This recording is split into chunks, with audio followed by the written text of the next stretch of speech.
In today's video, I'm going to teach you how to group time by hours and minutes while excluding days, months, or years in Tableau.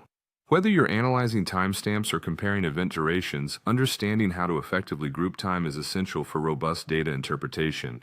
So let's dive right into the step-by-step process of achieving this in Tableau.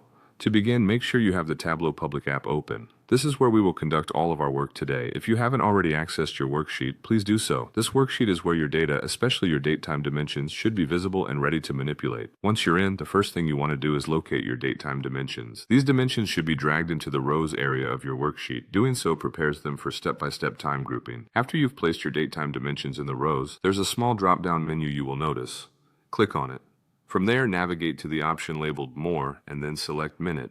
This selection is crucial because it allows you to break down the time data at a minute level, excluding the broader time frames like days or months.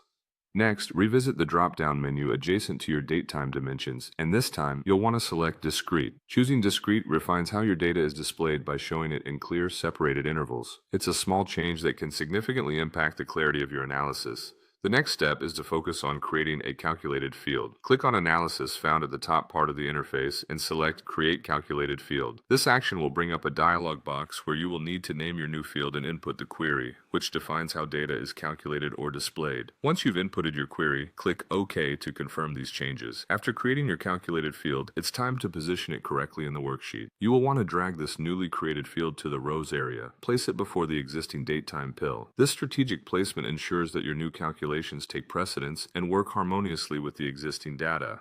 Now, let's enhance the visibility of your time data. Copy the date time from the rows section and drag it over to the text area. This action adds a textual representation of your time data, ensuring that it's easy to read and interpret. Lastly, click on the drop-down menu again, then head to More and select Hour. This final selection ensures that your data is grouped by both hours and minutes, giving you a detailed and focused time analysis without being diluted by broader temporal aspects. And there you have it. You've successfully grouped time by hours and minutes in Tableau, providing you a fine-grained view of your data. This method can be immensely helpful for various applications, and mastering it will certainly add depth to your analyses. Thank you for joining, and happy analyzing.